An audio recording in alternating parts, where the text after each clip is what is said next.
Ready ka nang mag-kids group ulit sa Wednesday? Oh, Monday.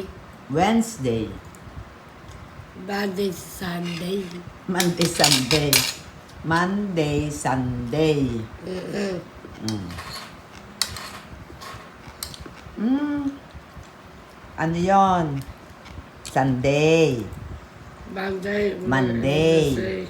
Tuesday. Monday sa Sunday, wala event to say. Wala bugi ka. Tuesday. Sabi mo Tuesday. Oh, Monday, Sunday.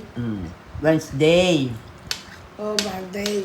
Tuesday, Wednesday. Oo, Monday. Thursday. Monday, event to say.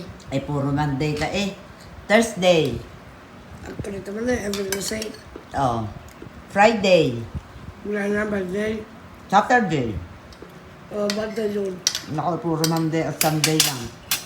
Sadya na po kayo.